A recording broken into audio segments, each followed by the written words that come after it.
Agent 021, is that you? It's okay, relax. I know you called in for backup earlier. I'm here to help you. The agency sent me to help you. I'm Agent 004. Yeah, well, we couldn't quite get past the copyright for 007, so you're stuck with me instead. Look, I'm not quite James Bond, but I promise I'm as good of a spy as you're gonna get out here. The name's Hay. Kyle Hay. I'm on an undercover operation nearby, so I think that's why they called me in. You're the one on the sabotaged fuel investigation, right? I had a feeling you were. It was previously assigned to me before I was given a different mission. You know, if you haven't seen Cars 2, then you should really check that movie out. I tell you, it's like some real-life evil people saw that film and took so much inspiration that you're practically Finn McMissile. But instead of a car, it's an attractive spy. I mean it. Although, you don't look so great right now. I'm guessing some of that blood on you isn't just from the guards you took out. I had a hunch that would be the case. You know, a fun first aid trick is distraction. Takes more pain away than any morphine could do. You see, you're supposed to keep the person you're treating busy and let them think about anything else. But that only works when you know what's wrong with the other person, and I'm afraid you may have to show me where you're injured. It's not anywhere too intimate, is it? Dang, that could have been fun. Okay, let's see your arm then. I need you to go ahead and roll your sleeve up for me. Yeah, no wonder it hurts. No one told me you were getting shot at. This was supposed to be a covert investigative mission. What the hell happened?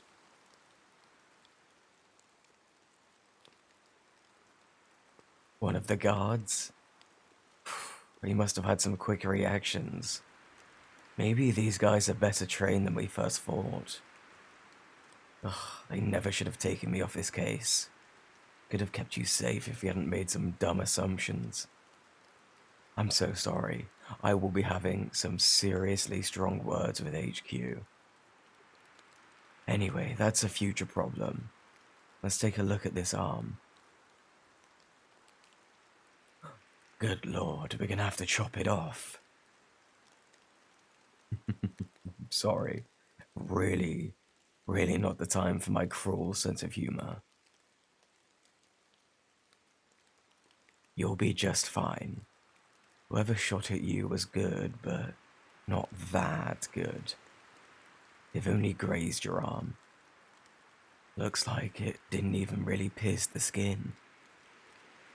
Luckily for you, you just need a bandage and a forehead kiss from your boyfriend or partner. Oh, you don't have a boyfriend? I'm surprised. I was expecting a sweet treat like you to be picked up in an instant. You could probably have any hot civilian guy that you wanted. Tough with your line of work, yeah, that makes sense. I've had the same problem. The whole secret agent espionage gig is hard to explain when you're dating. Not like your regular old accounting jobs when you just tell them you work in finance. Having to keep the job a secret always sucks. Have you ever thought about dating a fellow spy?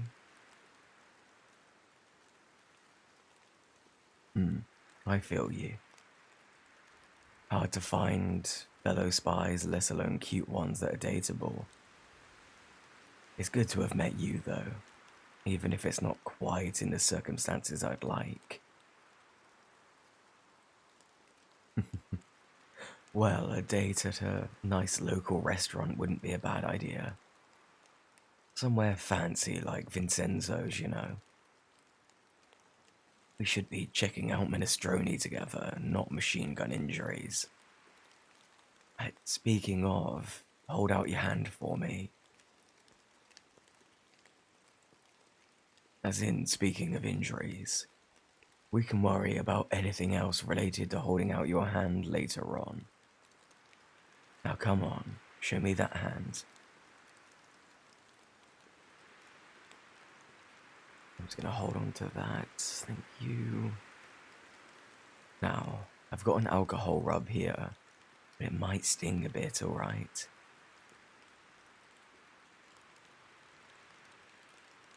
Okay, here we go. You know, I actually learned first aid as a kid.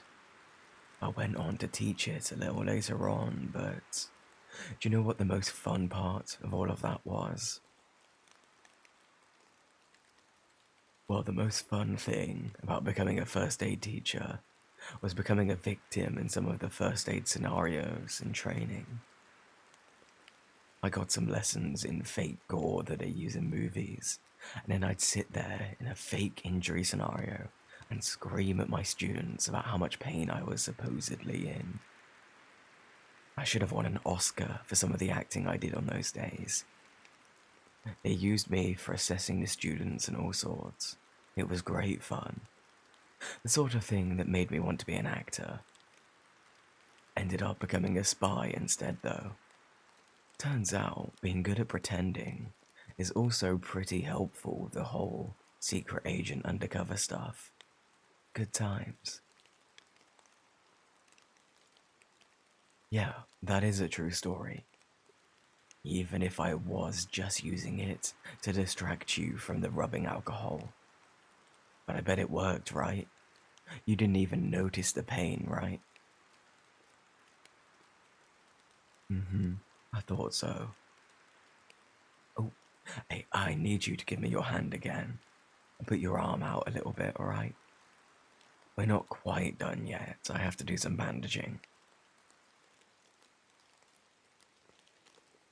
Excellent. Now listen close and stop looking at your arm. It'll make it hurt if you look at it too much, you Wally. Here, look me in the eyes.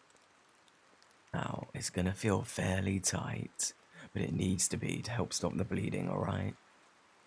The bandage is treated and, I, Oh, sorry, I kinda got lost in your eyes for a minute there. They're really quite pretty. I'm not the one that's supposed to be getting distracted here, but it's really easy to when I stare at you and the stars shimmer back.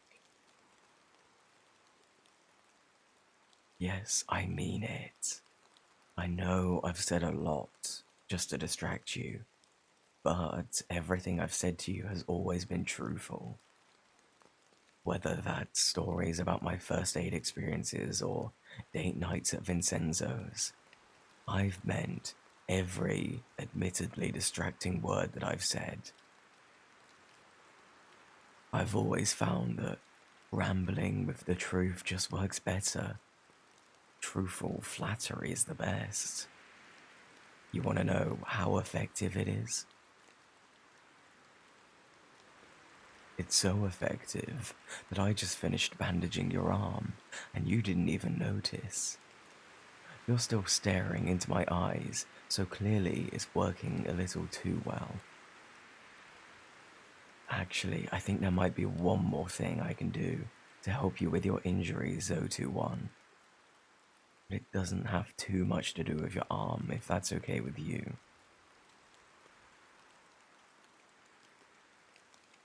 You don't know what I mean? With the way we've been staring into each other's eyes, I think you know exactly what I mean.